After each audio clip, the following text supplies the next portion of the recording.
हमारा official channel unique education point में आपका स्वागत है। इस वीडियो में हम अलंकार के बारे में पढ़ेंगे। सबसे पहले हम अलंकार की परिभाषा देख लेते हैं। अलंकार का शाब्दिक अर्थ होता है आभूषण। ठीक है, आभूषण जिस प्रकार किसी व्यक्ति या स्त्री की शोभा बढ़ाता है, उसी प्रकार काव्य की शोभा अलंकार से होती है। ठीक है, दोनों में समानता है। आभूषण और अलंकार दोनों समानार्थी शब्द हैं। ठीक है, जैसे आभूषण की बात करें तो यह स्त्री की शोभा बढ़ाती है, उसी प्रकार काव्य की जो शोभा बढ़ाई जाती है वह अलंकार द्वारा बढ़ाई जाती है। अर्थात जो किसी वस्तु को अलंकृत करे वह अलंकार कहलाता है। ठीक है, मतलब किसी चीज़ की शोभा जो बढ़ाता है वह अलंकार कहलाता है। संक्षेप में हम कह सकते हैं कि काव्य शरीर अर्थात भाषा को शब्दार्थ से सुसज्जित, किस चीज़ से सुसज्जित तथा सुंदर बनने वाले चमत्कारपूर्ण मनोरंजक ढंग से अलंकार कहते हैं। ठीक है, इस वाक्यांश को समझ लेते हैं कि जैसे काव्य की बात किया जाए तो यह काव्य रूपी शरीर जैसे जोड़ा गया है, मतलब कोई काव्य है जिसकी तुलना शरीर से की जाती है। जिस प्रकार काव्य जैसे बताया गया था शरीर की जैसे सुंदरता आभूषण से होती है, उसी प्रकार काव्य अर्थात भाषा की जो सुंदरता है ना, वह शब्दार्थ से होती है। ठीक है, शब्दों के सुंदरता से काव्य सुसज्जित होता है। ठीक है, और इन्हीं सब सुंदरता को जो सुसज्जित किया जाता है उसे ही अलंकार कहते हैं। अलंकरोति इति अलंकार, जो अलंकृत करता है, जो सुंदरता बढ़ाता है, वही अलंकार कहलाता है। भारतीय साहित्य में अनुप्रास, उपमा, रूपक, अन्वय, यमक, श्लेष, उत्प्रेक्षा, संदेह, अतिशयोक्ति, वक्रोक्ति आदि प्रमुख अलंकार हैं। ठीक है, यह जो है अलंकार प्रमुख रूप से अलंकृत रूप से अन्य बताया गया, ये सब अलंकार है। अलंकार दो शब्दों से मिलकर बना होता है। यलम धनकार, अलम का मतलब होता है आभूषण। ठीक है, आभूषण। ठीक है, जैसे भूषण बिना न सोहत, भूषण का मतलब अलंकार की बात किया जा रहा है, आभूषण की बात किया जा रहा है, तो बोल रहा है कि भूषण बिन न सोहत कविता बनिता मित्त। ठीक है, मतलब न कविता भूषण द्वारा शोभित होती है, न बनिता और न ही मित्त, ये तीनों बिना अलंकार के सुशोभित नहीं होते हैं। आगे चलिए आगे देखते हैं। आगे है अलंकार के प्रकार। ठीक है, इस अलंकार के प्रकार में तीन प्रकार के अलंकार होते हैं: शब्दालंकार, अर्थालंकार और उभयालंकार। शब्दालंकार के भी अनेक प्रकार हैं, जैसे अनुप्रास, यमक, श्लेष, पुनरुक्ति, विस्ता और वक्रोक्ति। एग्जाम की दृष्टि से मुख्य रूप से हम तीन ही पढ़ेंगे। ठीक है, अर्थालंकार के उपमा, रूपक, उत्प्रेक्षा, मानवीकरण, विरोधाभास, संदेह, अतिशोक्ति, उपमेयोमा, भ्रांतिमान, इस तरह से करते करते पूरे टोटल 26 अलंकार इसके विभेद है। ठीक है, उभय अलंकार में संसृष्टि और संकर, यह प्रमुख दो उभय अलंकार के हिस्से हैं। ठीक है, जो इम्पोर्टेंट हैं, जो बार बार पूछे जाते हैं, वही अलंकार हम पढ़ेंगे इस वीडियो में।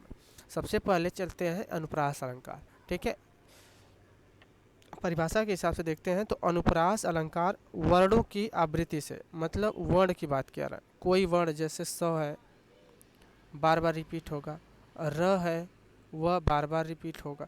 जहाँ वर्ण बार बार रिपीट होते हैं, ठीक है, जहाँ वर्णों की आवृत्ति बार बार होती है वहाँ अनुप्रास अलंकार होता ही होता है। ठीक है, जैसे सुरुचि, सुबास, सरस, अनुरागा में जो स वर्ण की जो हाईलाइट किया गया है, स वर्ण, उसकी आवृत्ति बार बार होने से यहाँ पर अनुप्रास अलंकार होता है।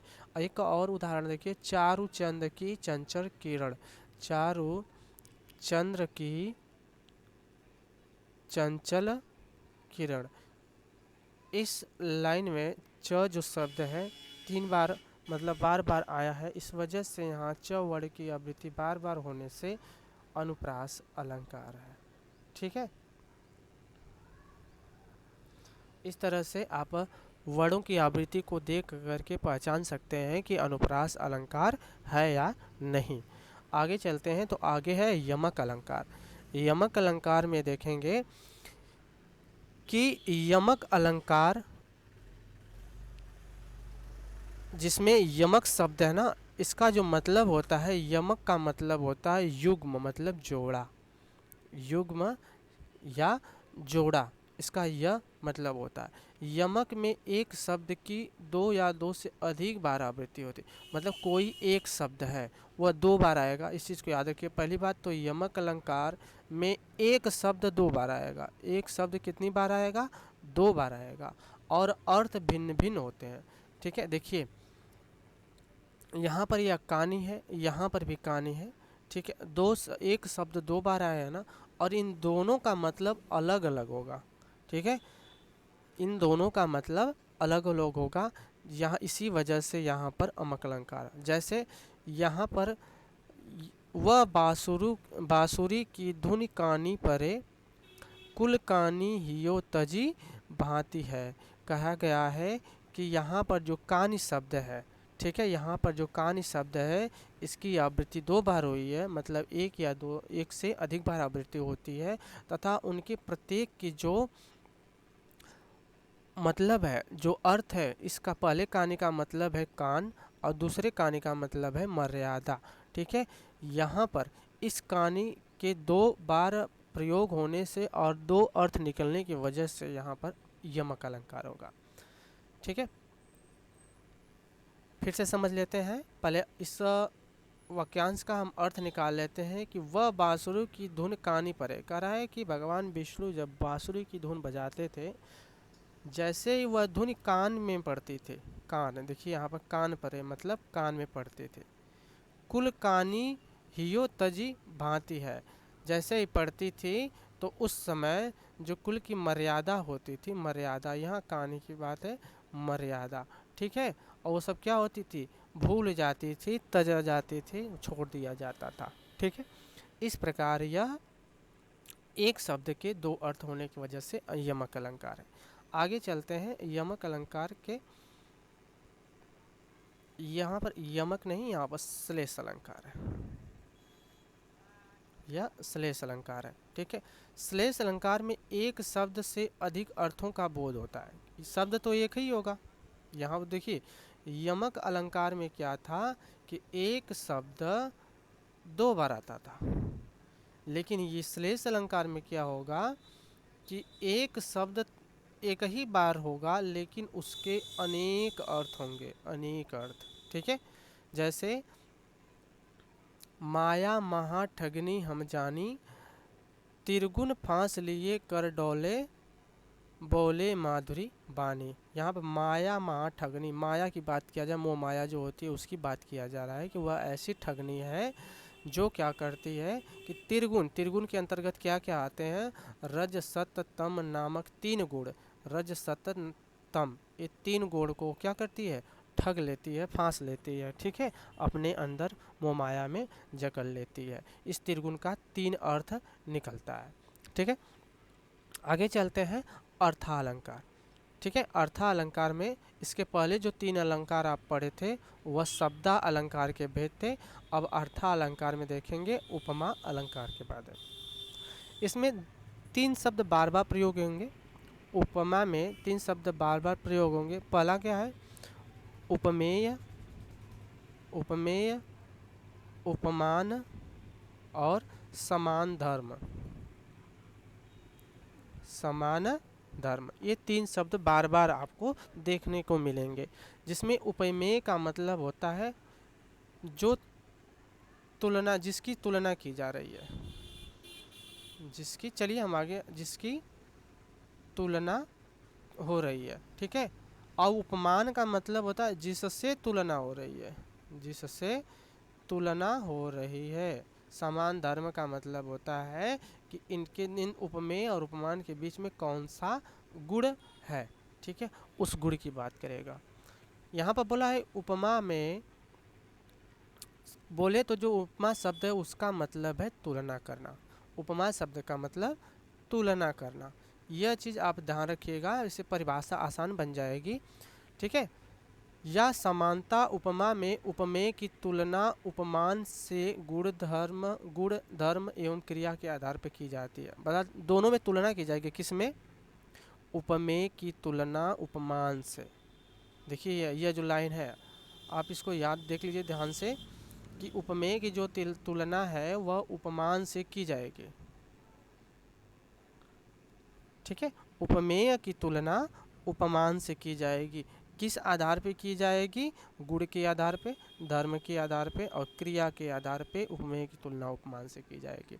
उपमेय क्या होता है अभी हमने बताया था, फिर से समझ लेते हैं। उपमेय क्या होता है? वह शब्द जिसकी उपमा दी जाती है, जिसकी समानता की जाती है या जिसकी तुलना की जाती है वह उपमेय कहलाता है। उपमान वह शब्द है जिससे उपमा या तुलना की जाती है। जिससे कि यहाँ पर जिसकी की जाती है और यहाँ पर जिससे की जाती है, यही दोनों में डिफरेंट को क्लियर करेगा। याद करिएगा ध्यान से कि जो उपमा है, उपमा में उपमेय और उपमान शब्द आपको बार बार कन्फ्यूजन करेंगे। ठीक है, जिसमें उपमेय का मतलब है जिसकी तुलना की जाती है और उपमान का मतलब होता है कि जिससे तुलना की जाती है। जिसकी तुलना की जाती है उपमेय और जिससे तुलना की जाती है उपमान कहलाता है। समानतावाचक शब्द या समान धर्म की बात करें, ज्यों, सम, सासी, ये सब समानता को प्रदर्शित करते हैं। ठीक है, चलिए देखते हैं समान धर्म क्या होता है कि वह शब्द जो उपमेय व उपमान की समानता को व्यक्त करते हैं वह क्या कहलाते हैं? समान धर्म कहलाता है। ठीक है, जैसे उदाहरण देखेंगे तो आपको समझ में आएगा। प्रातः नभ था बहुत गीला शंख जैसा। इस चीज़ को ध्यान से देखिएगा, इसमें बोला है कि नभ की बात किया जा रहा है। प्रातः नभ, यह क्या है? उपमेय है। उपमेय कैसे हुआ? ठीक, अभी बता दे रहे हैं। उपमेय यह नभ हुआ और उपमान जो हुआ शंख है। उपमान शंख। बोला है कि प्रातः नभ था, जो नभ है कैसा था? बहुत गीला शंख जैसा। यह बात समझिए, यहाँ पे नभ की तुलना की जा रही है। किसकी की जा रही है? नभ की जा रही है। किससे की जा रही है? शंख से। हमने बोला कि जिसकी तुलना की जाती है, जिसकी, इसकी, नभ की तुलना की जा रही है, तो इसलिए यह उपमान हुआ। किससे की जा रही है? शंख से की जा रही है। किससे? यहाँ से आप किससे? शंख से तुलना की जा रही है, इस वजह से यह उपमान हुआ। ठीक है, आई बात समझ में? यहाँ उपमेय में नभ होगा, उपमान में शंख होगा। क्यों होगा? क्योंकि नभ की तुलना की जा रही है और शंख से की जा रही है। ठीक है, समान शब्द क्या होगा? जैसा। कि आप क्या बोला? जैसा की बात किया है तो जैसा शंख के लिए भी उपयोग हो रहा है और नभ के लिए उपयोग हो रहा है। समान धर्म क्या है? दोनों में क्या समानता है? दोनों में समानता यही है कि नभ भी गीला है और शंख भी गीला है। ठीक है, यह शब्द जो गीला है वह समान धर्म को प्रदर्शित करेगा। इस पद्यांश में नभ की उपमा शंख से दी जा रही है, हमने यह चीज़ आपको बताई है। ठीक है, यतः यहाँ पर उपमा अलंकार होगा। एक और शब्द है, वाक्य है, पीपर पात सरिस मन डोला। इस चीज़ को ध्यान से देखिए, पीपर पात सरिस मन डोला। यहाँ पर पीपर के पत्ते की तुलना किससे जा रही है? नहीं, पीपल के पत्ते की तुलना नहीं, मन की तुलना की जा रही है पीपल के पत्ते से। मतलब यहाँ पर जो उपमेय होगा वह मन होगा और उपमान क्या होगा? पीपल का पत्ता। ठीक है, पीपल का जो पत्ता है वह उपमान होगा, मन होगा उपमेय। क्यों? क्योंकि मन डोल रहा है। डोल रहा, किसके जैसा डोल रहा है? तुलना की जा रही है पीपल के पत्ते जैसा। ठीक है, जो पीपल का पत्ता होता है, जैसे पीपल का पत्ता डोलता है उसी प्रकार मन डोल रहा है। दोनों में समान धर्म क्या है? डोलना। ठीक है, समान धर्म क्या है? डोलना। आई बात समझ में? चलिए आगे चलते हैं। रूपक अलंकार। ठीक है, यहाँ से रूपक अलंकार देखेंगे तो इसकी परिभाषा ये है कि इसमें उपमेय का, हमने बताया था कि उपमेय और उपमान आपको समझ में आ गया होगा। अगर समझ में न आया हो तो वीडियो को रिवाइज कर लीजिएगा, उपमेय और उपमान में क्लियर हो जाएगा। ठीक है, यहाँ पर उसमें क्या था कि उपमेय और उपमान की तुलना हो रही थी। क्या हो रही थी? तुलना हो रही थी और यहाँ पर क्या होगा कि भेद किया जाएगा। इस भेद यह भेद ऐसा होगा कि इसमें कोई अभेद मतलब अभेद प्रतीत होगा, मतलब उपमेय और उपमान में कोई अंतर नहीं होगा, ऐसा विवेचना होगी इसमें। मतलब परिभाषा देख लेते हैं। तो इस बोला है कि इसमें उपमेय पर उपमान का अभेद आरोप किया जाएगा। अभेद का मतलब यह ऐसा शब्द दिया जाएगा कि मतलब आप उपमेय और उपमान में कोई अंतर महसूस नहीं कर पाएंगे। ठीक है, जैसे आए महंत बसंत, मतलब जैसे ही बसंत आता है वैसे ही क्या आ गए, महंत भी आ गए। तो बोल रहा है कि बसंत महंत में कोई अंतर नहीं है, कोई भेदभाव नहीं है, मतलब इन दोनों के बीच में अभेद जैसी वाक्यांश में स्थापना प्रतीत हो रही है। तो इस हिसाब से आप कह सकते हैं कि यहाँ पर रूपक अलंकार होगा। ठीक है, यहाँ पर बसंत पर महंत का आरोप होने से रूपक अलंकार है। ठीक है, और दूसरा उदाहरण देख लेते हैं, बंदो गुरुपद पदुम परागा।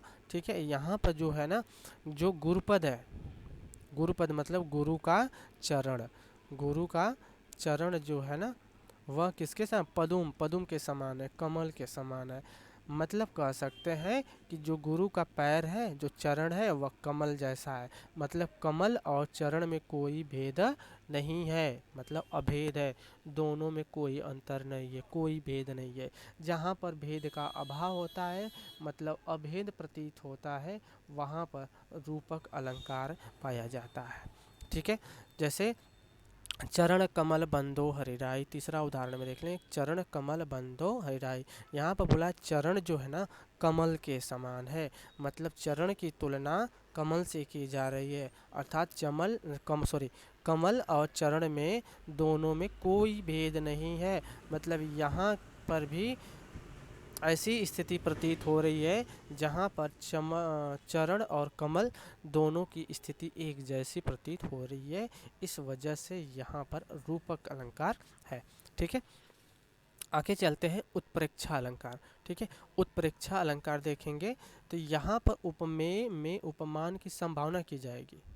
संभावना का मतलब क्या होता है कि आशा की जाएगी कि ऐसा प्रतीत हो रहा है, प्रतीत जैसा शब्द मानो, मनु, मानो, जानू, ये सब शब्द आपको मिलेंगे, मानो, जानो, जनु, मनु, ये सब मतलब उपमेय और उपमान के बीच में कैसा भाव प्रतीत होगा, संभावना जैसी भाव प्रतीत होगा। ठीक है, इससे आपको लगेगा कि हाँ उपमेय और उपमान में ऐसा संभावना है। ठीक है, जहाँ पर संभावना की बात आएगी और कुछ शब्द मिलेंगे, मन, मानो, जानो, जनु, मनु, ये शब्द से आप पहचान कर सकते हैं कि यहाँ पर उत्प्रेक्षा अलंकार होगा।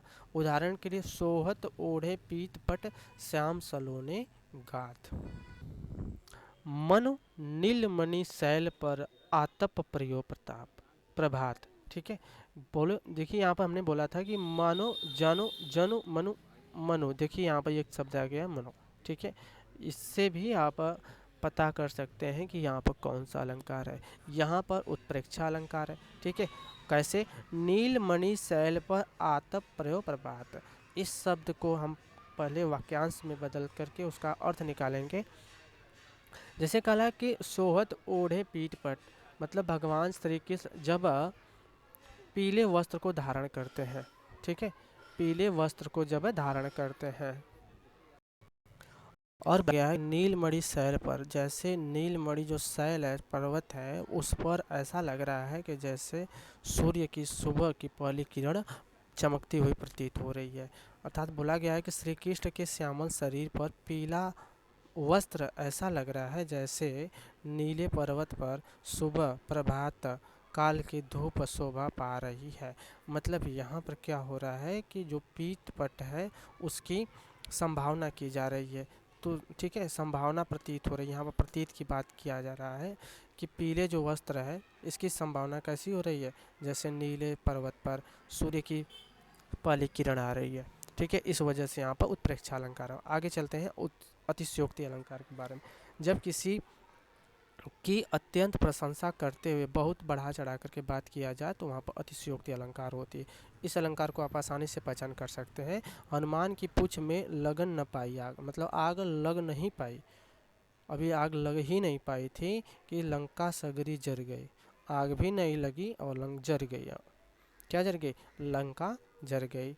गए निशाचर भाग। यहाँ पर बढ़ा चढ़ा कर के बात किया गया है कि हनुमान की पूंछ में अभी आग लगी ही नहीं थी कि सारी लंका जर गई और सभी राक्षस भाग खड़े हो गए। ठीक है, यहाँ पर किसी चीज़ को बहुत ही बढ़ा चढ़ा करके बात किया गया। ठीक है, इस प्रकार से इस वीडियो में हमने जो भी हुआ अलंकार को प्रस्तुत किया। ठीक है, धन्यवाद।